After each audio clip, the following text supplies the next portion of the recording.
everyone. Welcome back. We're here with Morgan Hayward from Illuminate Theater. Welcome. Hi. Thanks so much for being here.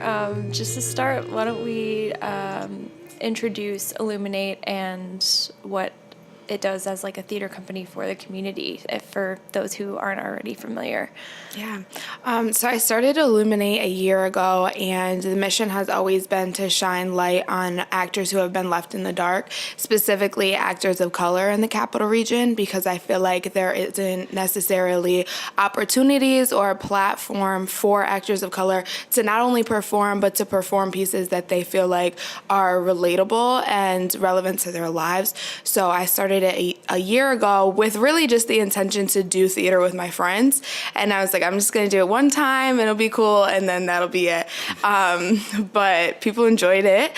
And it's always been important to me to cultivate theater that is representative of all of the people in the audience or all of the people in the community where we're creating it.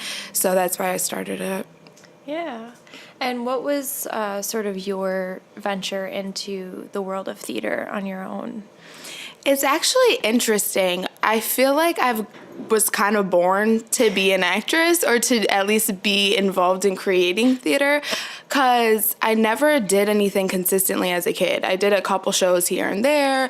I auditioned for things, but I wasn't like the theater kid in high school or anything like that. But I just always knew that I wanted to do it. And in 6th grade, actually, I said that I wanted to start a theater company for inner city kids that focused on giving them the resources that they needed to become actors later on in life. And I said that again in 12th grade. And so now here we are. You just keep saying it. And I just keep saying it, and it's happening. So, yeah, I kind of just always knew. I did a lot of sports in high school, and then junior year, my dad was like, okay, well, what are you going to do in college? Because, you don't even like sports, which I didn't like sports at all. I hated it. So he's like, what are you going to do? So senior year is when I kind of started to move more into seriously pursuing theater, and I did an internship at Russell Sage that was based in theater. And then after that year there, I ended up going to school there, and I got my bachelor's in acting from Russell Sage, and then graduated and trained at Shakespeare and Company in Massachusetts. And then I came back to Albany and started Illuminate. So how much of obviously, Illuminate addresses a real issue for the area in finding roles for people of color and roles that might not be in a lot of the shows that return. Or obviously, there is every art scene locally has a niche, that's hard to break into. But how did you start identifying that issue? I mean, was it in college? Was it at Russell Sage? Was it where did you start encountering the idea that there needed to be something more for folks who weren't getting the roles that they might want? I think it definitely started in college because I went to school in high school at Albany High, where it's super diverse, and the theater teacher, Ward Dales, is all about doing provocative theater and theater that is a little bit different, and he doesn't cast biasly or cast true to race all the time, or he just does his thing kind of. And when I went to Russell Sage, one incident actually was one specific incident, but a bunch of other ones kind of triggered me, I guess is a good word, to start this journey. I had auditioned, or we were getting ready to audition for Anne Frank, and a lot of students, well, first of all, the department was primarily white students, so that already was an interesting dynamic. So then when the auditions came up, everybody was like, well, don't even bother auditioning because all of the characters are Jewish or German, so you don't type into anything. And so I wasn't going to audition. And then my mom was like, well, why are you typing yourself out of it? There's a lot of ways as a person and as an actor that you can relate to Anne Frank's story, so make it about that and not about race. And I went to my director, David Baker, and I said to him, I don't want to audition because because a lot of students are telling me all these reasons why I shouldn't audition. And he said to me, the one thing that you need to work on is showing up in the room. And I'm going to cast you based on how you show up in the room, not on anything else. And actually, the show that we were doing has been done other places in the world with a Black actress playing Anne Frank. And he told me that, so I was like, okay, it's going to be fine. So I auditioned, I got the part, and then after I got the part, there was all this backlash from the same students saying that I should have never gotten the part and that there were people in the company that looked more like her and they should have gotten cast. And that was super discouraging, and I was only a sophomore, I think. Wow. So that was really hard to deal with at a young age, and I didn't know how to deal with it. And that was kind of after a bunch of other microaggressions that had already, things were adding up. So that happened. And then my junior year, I applied to go to London. But I also was thinking about my senior year show. And I went to a mentor of mine, Noelle Gentile, who you guys know. Rockstar. Yeah, love her.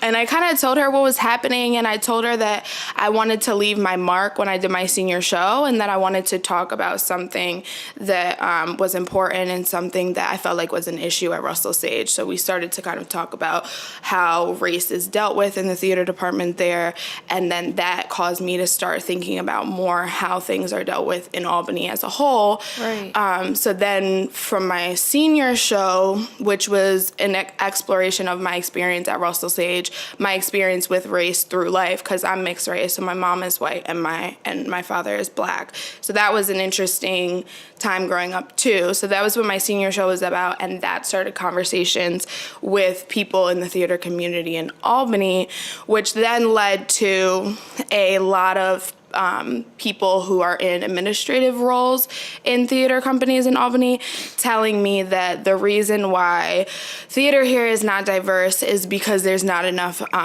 Black professional actors. And I just kind of was like, I'm not buying it, but okay.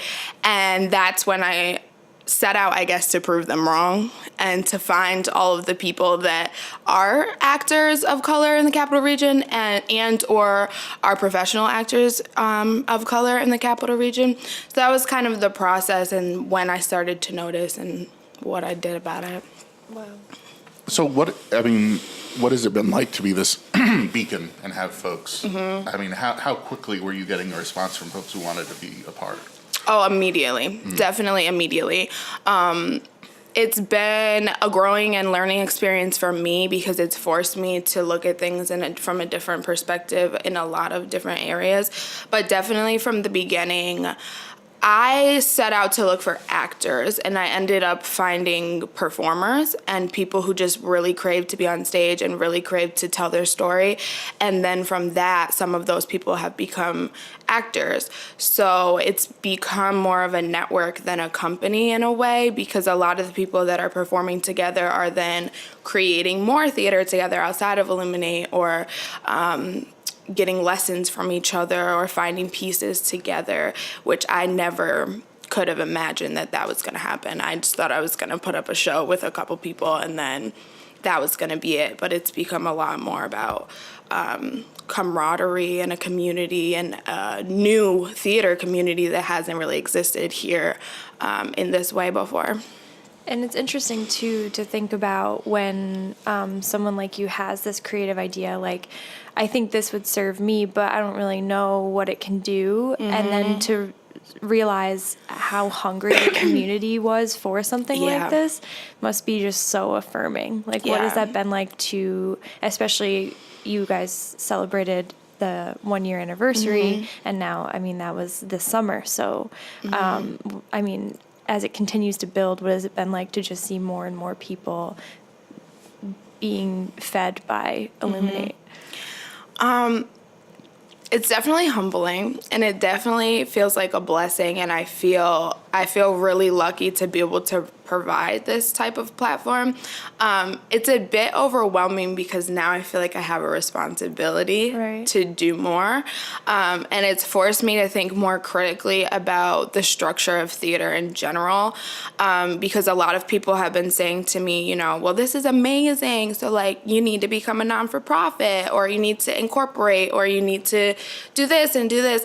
And I've been really slow to jump into a non-for-profit or that type of structure, because I believe that part of the issue stems from the fact that a lot of theater companies are stuck in that model and aren't focusing on the artists and aren't focusing on the artist stories or the artist art.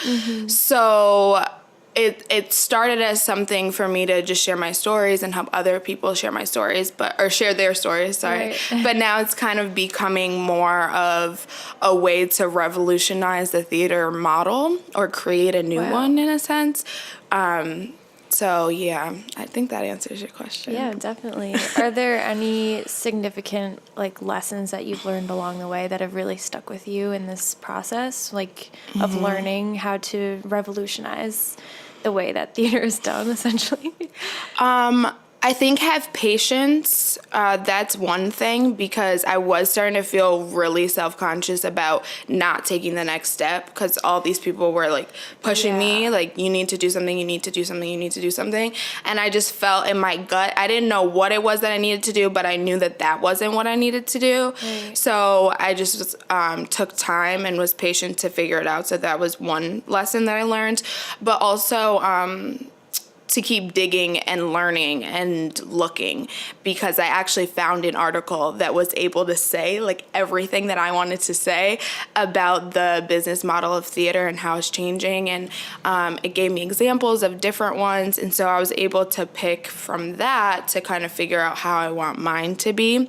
So those are two lessons that I learned. And also, I mean, just about the general structure of a theater, because I had some understanding from school, but not necessarily a full understanding of the business aspect and everything that goes into creating a non-for-profit. Absolutely. Just a lot. Yeah, definitely. Yeah, it's that thing of like, how do you separate art and then like profiting off Right. of art, and because you kind of need both of them to survive. Yeah, that's really difficult Yeah. process. For those who aren't familiar with sort of the typical structure of theater that we're talking about, can you sort of walk through that and talk about how Illuminate is different or similar? So right now we're in the process of creating our model. So it's ever changing. So it's, I'll talk about how I would like for it to Sure, be. yeah. Typically the non-for-profit theater, and I have just some a basic understanding of Right. it. But typically the structure is that there's a board who basically controls the money and the donations and how money is made and all of that. And then under that would be administration. So that's your artistic director, your assistant artistic director, all the people that make decisions. Right. And then under that, kind of, this is like a little bit of a jump, would technically be the artists or the art. And for me, I'm trying to eliminate the board and the administration and just focus on the artists. And a lot of the key artists in my company, like Angelique Powell, Zoe McLean, and a few other people, have a lot of background in administrative work and have a lot of a vast understanding of how a theater operates and how to make money and all of that stuff. So I'm trying to employ their administrative skills at the same time that I'm employing their artistic skills, and develop a company that is centered around the art that all of us want to create, and so that we can make money off of our art, and then we'll operate as a business by using the skills that each of us has, but still focusing on mainly ourselves as artists rather than the business aspect of it. Because I feel like when it becomes all about how you can make money, then we get Broadway, which is just a whole bunch of musicals that like anybody could go and see, which is great, but I'm more in the business of creating art that speaks to the soul and that is transformative. And a lot of times that's hard when all you're focused on is money, Right. because those aren't always the shows that sell. So Yeah. Is there a good way for folks who are very interested in what you do? And I mean, obviously attendance is a great way to support theater, but is there another way at the moment for folks to get involved or support you? Through crowdfunding or anything like that? I mean, are you just tell people to show up? Is that it? we haven't started a crowdfunding campaign at this time, but we're selling T-shirts. So the T-shirts are $15. Those can only be purchased at the shows at this time, but those are available, and we do take cash donations at the shows as well. But right now, pretty much everything is at the shows, so you kind of have to come to the show. Yeah. And just to talk about the shows a little bit about how the structure of them are, because from what I understand is it's all based on a theme, Yep. correct? And do each of the actors, are they writing and telling their own stories? And then I don't want to speak for you. I guess I'm turning this into a question. Is what's the typical structure of a show based off of a theme? Do you have a part in directing their stories in any way, or are you working on some common, closing lesson or something? When you talk about art that speaks to the soul, are you trying to educate or make people think about one specific topic? So when I started, it just started, the first theme I just said, it wasn't really even a theme. I just posed a question to the community and asked, what type of theater do you want to perform? Right. So the first group just brought in monologues that they really liked. And I encouraged them to pick pieces by playwrights of color. After that, because the talkback from that show was such a dialogue, after that, I started to think about more questions that come up when you think about actors of color in the community. So then we started talking about how actors of color are often stereotypes. And so a lot of our themes at the beginning were centralized around that topic of being an actor of color. But then we started to branch out a little bit more and started looking at just society and the world. And Spike Lee's show, She's Gotta Have It, came out, and she did the street harassment movement. So we took that hashtag and made it into a theme, and people brought monologues that they felt like represented that hashtag that was created on the show. So our themes kind of come from all over the place. Originally, it was all about one thing, but now it comes from pop culture, what the actors want to talk about, things that I think are important all over. And the pieces are curated in a couple ways. I try to provide a couple things. If I think of something, then, when I send out the call, I'll suggest that people look at a certain play. But a lot of times the actors go and find their own things that they feel like, that are published, that they feel like represent what we're talking about. But that is changing because we're talking about more broad themes now, or questions. The themes have kind of turned into questions that we pose to the audience. And because they're so broad, it's hard to find a published play. So people are getting inspired to write their own things. And it's funny because a lot of people will say oh, I'm not a writer. And then they hear the theme and they're like, oh, but I want to talk about this. And I'm like, okay, so write something. And then they do. And so it's been a combination of the actors writing, me writing, and then pulling published pieces. Wow. And I think part of the structure with our show that I think makes it unique is that we have a talkback afterwards where the audience is able to answer the question that we're posing, or also respond about how they feel like we answered the question. And that's been, I think, the most successful part of this entire thing. Yeah. Because it started conversations with people that maybe wouldn't be having these conversations in a safe space where nobody feels attacked, and we can look at things from a different perspective. Definitely. Such an interactive way to present theater that isn't, a common thing when you go to see a show. Yeah. It's you're going, you sit, you enjoy it, and you leave, and then maybe you talk about it with your friends afterwards. But this is directly communicating with the people on the stage, which is. Was that something that you wanted to try right off the bat, or to continue with, or was it something that after the first show you were like, this has to be such a central part of what we do here as a mission? I definitely always wanted to do the Talkback from the beginning, and not so much to talk about the aesthetic aspects of theater. Or, people always ask the question, how did you memorize all those lines? Not necessarily that stuff, but more the content, because I think that theater is a huge